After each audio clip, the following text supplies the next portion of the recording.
جمعے پہ جامعہ میں خصوصی اہتمام کیا جاتا تھا۔ ترک رسم کے مطابق کمسن بچے جمعے کی نماز پڑھنے سلطان کے مخصوص لباس میں آتے۔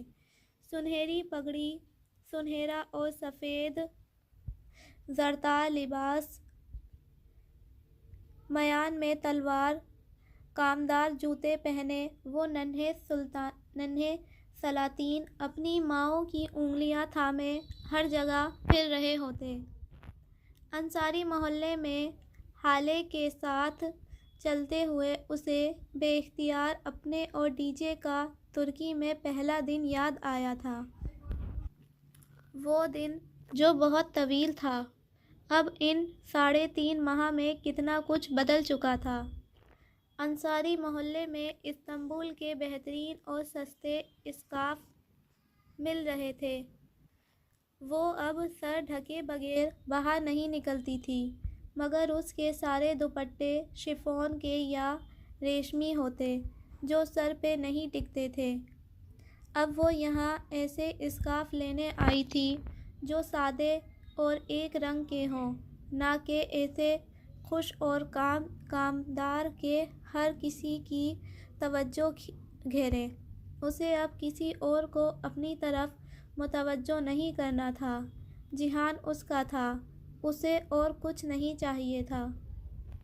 وہ اپنے چند جوڑوں کے ساتھ ہم رنگ اسکارف پیک کروا ہی رہی تھی جب میسج ٹون بجی۔ اس نے فون نکال کر خراش زدہ اسکرین کو دیکھا۔ عائشہ کا پیغام جگمگا رہا تھا۔ میں نے سارے گھر میں ڈھونڈا مگر نہیں ملا۔ تم خود کسی دن آ جاؤ اور دوبارہ مل کر ڈھونڈ لیتے ہیں۔ اس نے ویکینڈ پہ آنے کا وعدہ کر کے موبائل پرس میں رکھ دیا۔ واپسی پہ جواہر چلتے ہیں، مجھے فون کی اسکرین ٹھیک کروانی ہے۔ شیور، ہالے نے حامی بھر لی۔ وہ ڈی جے کے بعد اس کے ساتھ ساتھ ہی رہا کرتی تھی۔ ہالے ان لوگوں میں سے تھی جو دوسروں کی مدد کے لیے ہمیں وقت تیار رہتے ہیں اور بدلے کی توقع کے بغیر مدد کرتے رہتے ہیں۔ ترکی کے پرخلوص لوگ۔ ٹاکسم سے انہوں نے انڈر گراؤنڈ میٹرو پکڑی۔ پہلا اسٹاپ چھوڑ کر وہ دوسرے پر اتر گئی۔ اسٹیشن سے باہر سامنے ہی جواہر شاپنگ مال تھا۔ بلند و بالا کھجور کے درخت، لش چمکتا مال، روشنیوں کا سمندر۔ ہالے کچھ کھانے کے لیے ٹیک اوے کرنے ایک ریسٹورنٹ میں چلی گئی اور وہ بالائی فلور پہ فون ریپیئرنگ شاپ میں آ گئی۔ 5-10 منٹ کا کام ہے میم، آپ کاؤچ پہ بیٹھ جائیں، میں ابھی کر دیتا ہوں۔ جس ترک دکاندار لڑکے نے اس سے فون لیا تھا وہ فون کا معائنہ کر کے بولا۔ وہ سر ہلا کر سامنے کوچ پر آ بیٹھی اور ریک سے ایک میگزین اٹھا کر یوں ہی ورق گردانی کرنے لگی۔ لڑکا اب شوکیس کے پیچھے کھڑا اس کے موبائل کے ٹکڑے الگ کر رہا تھا۔ کیسنگ اتار کر اس نے بیٹری نکالی تو ایک دم رک گیا اور سر اٹھا کر قدرے تذبذب سے حیا کو دیکھا۔ میڈم، اس نے ذرا الجھن سے پکارا۔ حیا نے میگزین سے سر اٹھا کر اسے دیکھا۔ کیا ہوا؟ یہ لگا رہنے دوں کیا؟ وہ رسالہ رکھ کر اس کے قریب چلی آئی۔ آپ کے فون میں جی پی ایس ٹریسر ہے، اسے لگا رہنے دوں؟ ٹریسر؟ میرے فون میں ٹریسر ہے؟ وہ سانس لینا بھول گئی تھی۔ اوہ، آپ کو نہیں معلوم تھا؟ اور جس نے یہ ٹریسر ڈالا ہے وہ تو ہمیں وقت آپ کی لوکیشن ٹریس کر رہا ہوگا۔ وہ بنا پلک جھپکے اپنے موبائل کے اندر لگے نازک ناخن برابر باریک ٹریسر کو دیکھ رہی تھی، اور وہ سوچتی تھی پاشا کو اس کی لوکیشن کا کیسے پتہ چلتا ہے۔ یقیناً اس کے پیچھے فونز میں بھی ٹریسرز ہوں گے، تب ہی۔ یہ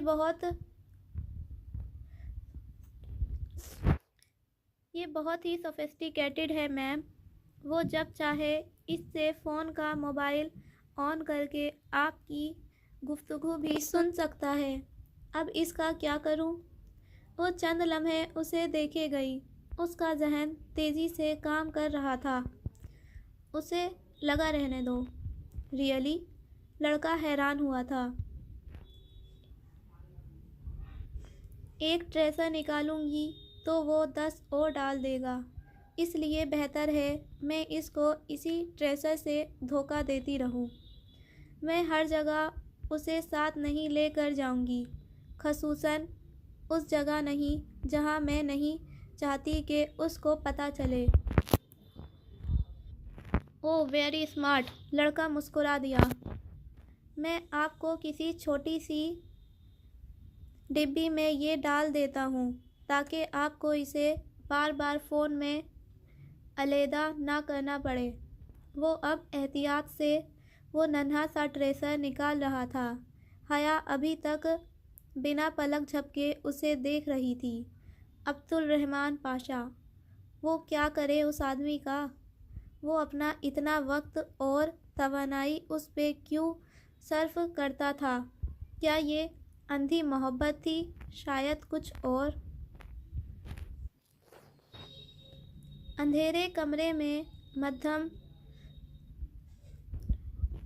سبز نائٹ بلب کی روشنی بکھری تھی، اور جزیرے کے ساحل سے سر ٹکراتی لہروں کی سرسراہٹ یہاں تک محسوس ہوتی تھی۔ عائشہ آنکھوں پہ بازو رکھے قریباً نیند میں جا چکی تھی جب بہارے نے پکارا، عائشہ بات سنو۔ وہ چت لیٹی چھت پہ کسی غیر مرئی نقطے کو گھور رہی تھی۔ نیند اس کی آنکھوں سے کوسوں دور تھی۔ ہاں؟ عائشہ کی آواز نیم غنودگی سے بوجھل تھی۔ جب بندہ بار بار جھوٹ بولتا ہے تو کیا ہوتا ہے؟ اللہ اسے اپنے پاس بہت جھوٹ بولنے والا لکھ لیتا ہے۔ بہارے نے چونک کر اسے دیکھا۔ عائشہ کی آنکھوں پہ بازو تھا۔ شکر کہ وہ بہارے کا چہرہ نہیں دیکھ سکتی تھی۔ اپنے پاس کدھر؟ آسمانوں پہ؟ ہاں آسمانوں پہ۔ کیا اس کے نام کے ساتھ جھوٹ کسی بڑے پوسٹر پہ لکھا ہوتا ہے؟ شاید ایسا ہی ہو۔ اب سو جاؤ عائشہ، اگر اللہ تعالیٰ وہ پوسٹر آسمان پہ بچھا دے تو کیا سب کو اس کے نام کے ساتھ جھوٹ لکھا نظر آئے گا؟ اس کی آواز میں انجانا سا خوف تھا۔ چشم تصور میں اس نے دیکھا باہر تاریک آسمان پہ سرخ انگاروں سے لکھا تھا، اناتولیہ کی بہاریں گل، بہت جھوٹ بولنے والی۔ ہاں، سب کو ہر جگہ سے وہ نظر آئے گا۔ جو گھر کے اندر کمرے کے اندر ہوگا اسے بھی۔ ہاں اب سو جاؤ بچے، صبح کام پہ بھی جانا ہے۔ اور اگر کوئی بیڈ کے نیچے گھس جائے تو وہاں سے بھی آسمان نظر آئے گا۔ ہاں ہاں، اور بہاریں گل تم اب بولی تو میں تمہیں ٹرنک میں بند کر دوں گی، عائشہ جھنجھلا کر بولی تھی۔ اس کی نیند بار بار ٹوٹ رہی تھی اور سارے دن کی تھکن تھکی ہوئی تھی۔ بہاریں ذرا سی عائشہ کے قریب کھسکی اور چہرہ اس کے کان کے قریب لے آئی۔ عائشہ، اس نے بہت دھیمی سی سرگوشی کی، کیا ٹرنک کے اندر سے آسمان نظر آئے گا؟ اللہ اللہ! عائشہ نے غصے سے بازو ہٹایا۔ بہارے نے گڑاپ سے منہ کمبل کے اندر کر لیا، مگر اسے کمبل کے اندر سے بھی آسمان نظر آ رہا تھا۔ سرخ انگارے اسی طرح دہک رہے تھے۔ اس شام وہ ٹاکسم اپنی سرخ ہیل ٹھیک کروانے آئی تھی۔ جب ہیل چٹک گئی تو وہ کسی خیال کی تحت شوپر لیے اسکوائر کے مجسمے کی طرف آ گئی۔ استقلال یمینی، مجسمے آزادی۔ مجسمے کے گرد گھاس کے گول قطرے آزادی کو مثبت کے نشان کی طرح دو گزرگاہوں نے کاٹ رکھا تھا، جس سے گول قطرے 4 برابر خانوں میں بٹ گیا تھا۔ کمپاس کے 4 خانے، ہر سو ٹیولپس کی مہک تھی۔ بہادر جنرل اب مجسم صورت اس کے سامنے کھڑے تھے۔ اتاترک مصطفیٰ کمال پاشا۔ یہ وہ دوسرا پاشا تھا جس سے اس کو شدید نفرت ہونے لگی تھی، صرف اس کی وجہ سے۔ وہ روز کلاس میں اسکارف اتارتی تھی اور ٹالی اس کو استہزائیہ مسکراہٹ کے ساتھ دیکھا کرتی۔ اس ایک آدمی نے اسے ہرا دیا تھا، مگر انسان کو کوئی چیز نہیں ہرا سکتی جب تک کہ وہ خود ہار نہ مان لے۔ ڈی جے کہیں دور سے بولی تھی۔ وہ چند قدم مزید آگے چل کر آئی۔ اس نے مجسم ہوئے جنگجو کی پتھر آنکھوں میں دیکھا۔ یہ آدمی کیوں جیتنا؟ کیونکہ یہ لڑنا جانتا تھا، کیونکہ اس نے شکست تسلیم نہیں کی تھی، کیونکہ وہ لڑتا رہا تھا یہاں تک کہ اسے فتح مل گئی۔ اور ایک جنگجو کو کیسے ہرایا جاتا ہے؟ اس نے میجر احمد سے دل ہی دل میں پوچھا تھا۔ اس سے مقابلہ کر کے، اس سے تب تک لڑ کے جب تک فتح نہ مل جائے یا جان نہ چلی جائے۔ جواب فوراً آیا تھا۔ وہ غلط ہو کر اتنا پر اعتماد تھا تو وہ صحیح ہو کر پر اعتماد کیوں نہ تھی؟ وہ غلط ہو کر جیت سکتا ہے تو وہ صحیح ہو کر کیوں نہیں جیت سکتی؟ وہ کیوں اتارے اسکارف؟ وہ ان لوگوں کے پیچھے اللہ تعالیٰ کو کیوں نہ کرے؟ زیادہ سے زیادہ سبانچی والے نکال دیں گے تو نکال دیں، مگر کیوں نکال دیں؟ نہیں، وہ نہ اسکارف اتارے گی نہ میدان چھوڑے گی۔ وہ اتاترک کے مجسمے کو یہی اسکارف لپیٹ کر سبانچی کے کلاس روم میں بیٹھ کر پڑھ کر دکھائے گی۔ مسجد میں جو فیصلہ میں نے کیا تھا اسے بس اب پورا کرنا تھا۔ 3 اردگان کو قانون بدلنا پڑے سو بدلے۔ وہ مزید اس ذلت سے نہیں گزرے گی۔ اللہ تعالیٰ کی حدود مذاق نہیں ہوتے۔ اب وہ اسکارف پہن کر ہی پڑھے گی۔ دیکھتے ہیں کون روکتا ہے اسے۔ اس کی ماں اسے روکے۔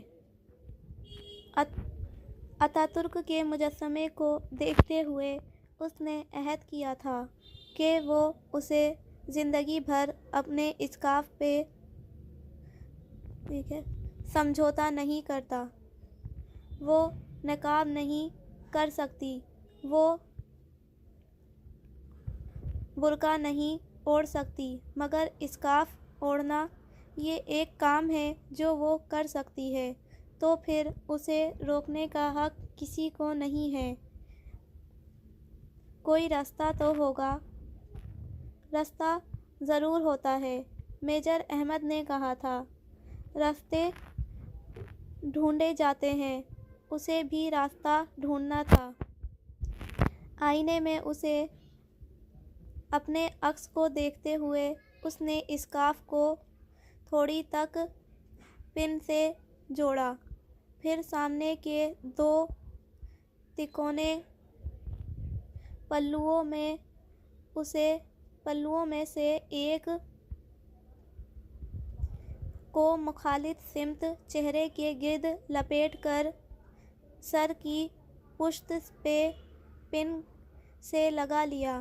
اسکارف خاصا بڑا تھا۔ دوسرے پلو نے سامنے سے اسے ڈھک دیا۔ نیچے سیاہ اسکرٹ پہ اس نے پوری آستینوں والا میرون پھولدار بلاؤز پہن رکھا تھا۔ توقع کے برعکس میرون اسکارف کے ہالے میں دمکتا اس کا چہرہ کافی اچھا لگ رہا تھا۔ کتابیں اٹھائے، بیگ کندھے پہ ڈالے۔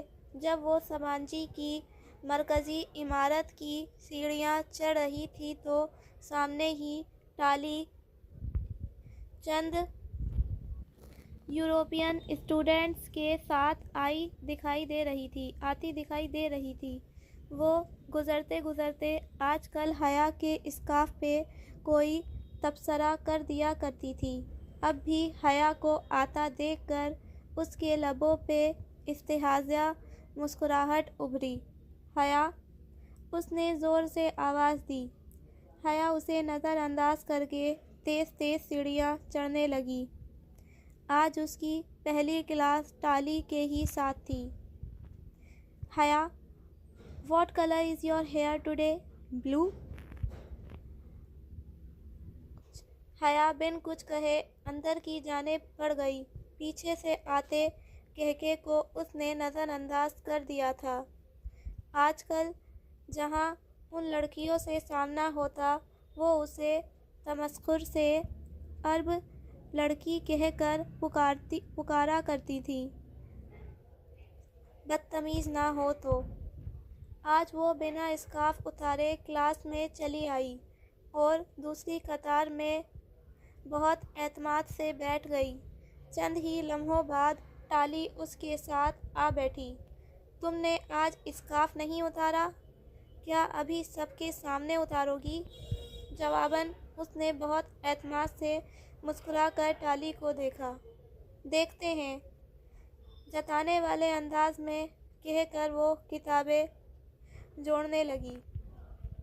اندر سے اس کا دل بھی عجیب انداز میں دھڑک رہا تھا۔ آج کیا ہوگا؟ وہ اسے نکال دیں گے کیا؟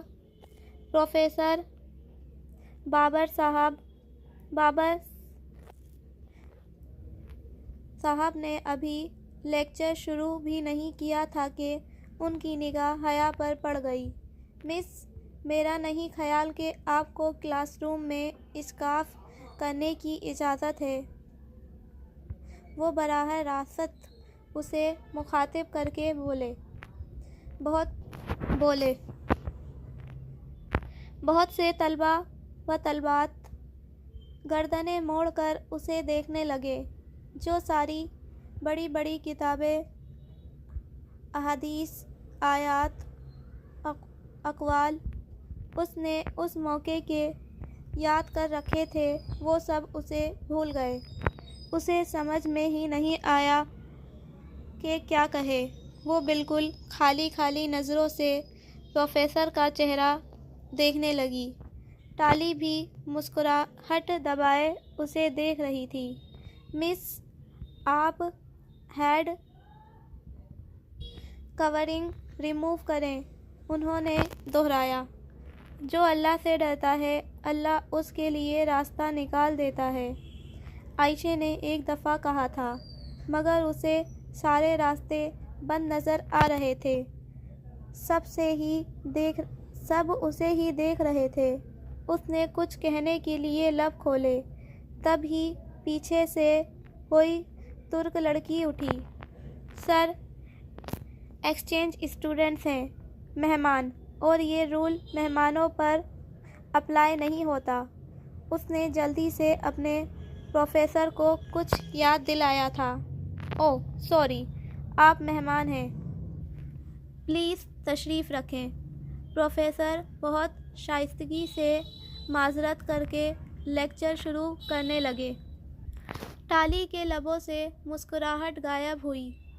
حیا نے ایک نظر اسے دیکھا اور دھیرے سے مسکرائی، پھر گردن موڑ کر پیچھے اپنی محسنہ کو دیکھنا چاہا۔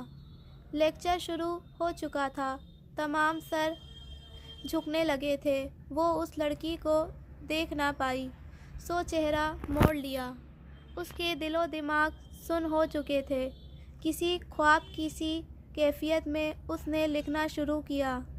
سب اتنا آسان ہوگا اس نے کبھی تصور بھی نہیں کیا تھا۔ یہیں رکھا تھا، کہاں جا سکتا ہے؟ وہ ویکینڈ پہ بے وقت آئی تھی اور اب عائشہ اور بہارے کے ساتھ مل کر ساری اسٹڈی چھان کر مایوسی سے کہہ رہی تھی، وہ بہت قیمتی تھا، میں اسے کھونے کی متحمل نہیں ہو سکتی۔ ساتھ کھڑی بہارے کا چہرہ زرد اور سر جھکا ہوا تھا۔ اس کے ہاتھ دھیرے سے چل رہے تھے آج، شاید وہ بیمار تھی۔ تمہیں کیا ہوا؟ بہار کا پھول؟ وہ بہارے کا پسماردہ چہرہ کافی دیر سے محسوس کر رہی تھی، سو پوچھے بنا نہ رہ سکی۔ بہارے نے گردن اٹھا کر خالی خالی خاموش نگاہوں سے اسے دیکھا۔ وہی پرانا مسئلہ۔ صبح بہارے کو ایک سیپ ملا جس میں موتی نہیں تھا، حالانکہ مجھے تو آج ایک بھی سیپ نہیں ملا۔ عائشہ اپنے گھر سے پزل باکس کھو جانے پر بہت اداس تھی۔ اب میرے سیپ سے موتی کبھی نہیں نکلے گا، بہارے بڑبڑائی۔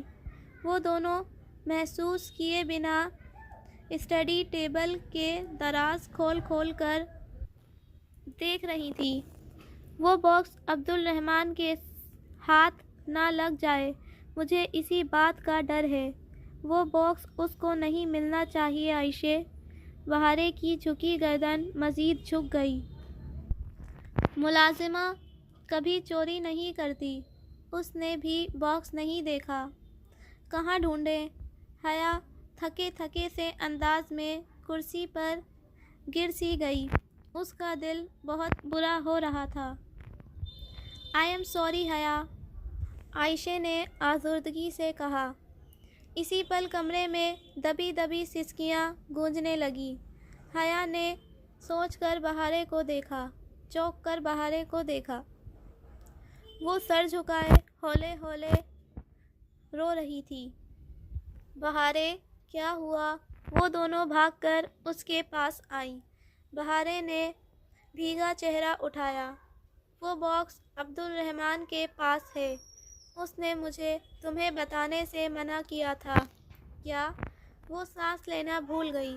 عائشہ خود ششدر سی کھڑی رہ گئی۔ مگر مجھے پتہ ہے کہ اس نے کدھر رکھا ہے، میں تمہیں لا دیتی ہوں۔ بہارے ایک دم اٹھی اور باہر بھاگ گئی۔ وہ دونوں ساکت ششدر سی اپنی جگہ کھڑی تھیں۔ 5 منٹ بعد ہی بہارے واپس آئی تو اس کا بھیگا چہرہ خوشی سے دمک رہا تھا۔ اس کے ہاتھ میں پزل باکس تھا۔ وہ حیا کا پزل باکس ہی ہے، اس میں کوئی شک نہیں تھا۔ یہ لو تمہاری امانت۔ اس نے باکس حیا کی طرف بڑھایا۔ بہارے گل، حیا سلیمان تم سے بہت پیار کرتی ہے۔ اس نے بے اختیار جھک کر اس ننھی پری کے دونوں گال چومے، اور تم اس کو ڈانٹنا مت، سچ بولنے پہ کسی کو ڈانٹا نہیں کرتے۔ اس نے ساتھ ہی عائشہ کو کہہ دیا تھا، جو بہارے سے ذرا سی خفا لگ رہی تھی، مگر اس کی بات سمجھ کر مسکرا دی۔ آنے کسی کے گھر گئی ہوئی ہیں۔ کھانا کھانے کے بعد وہ حیا کو واپس چھوڑنے کے لیے گھر سے نکل آئی۔ بہارے قریبی کلب سے عبدالرحمن کا گھوڑا لے آئی تھی اور اب اس پر بیٹھی ان دونوں کے عقب میں چلی آ رہی تھی۔ اسے عبدالرحمن نے رائڈنگ سکھائی ہے۔ بہارے سے اچھی رائڈنگ پورے بیوقدہ میں کوئی بھی نہیں کر سکتا۔ وہ بس مسکرا کر رہ گئی۔ عبدالرحمن کا نام وہ آخری نام تھا جو اس وقت وہ سننا چاہتی تھی۔ اس نے اس کا باکس کیوں رکھا تھا، وہ یہی سمجھنے سے قاصر تھی۔ تم پہ یہ اسکارف بہت اچھا لگ رہا ہے حیا، اسے کبھی مت چھوڑنا۔ نہیں چھوڑوں گی۔ میں سبانجی سے جیت گئی، میں اتا ترک سے جیت گئی، مجھے اور کیا چاہیے؟ تمہیں کچھ بھی چھوڑنا پڑے، اسے مت چھوڑنا، عائشہ نے دہرایا۔ حیا نے مسکرا کر سر ہلا دیا۔ ان کے عقب میں گھوڑے کی پیٹھ پر بیٹھی بہارے نے اچنبھے سے عائشہ کو دیکھا۔ اس کی بہن اتنے اسرار سے اپنی بات دہراتی تو نہیں تھی، پھر اب کیا ہوا؟ اب کیوں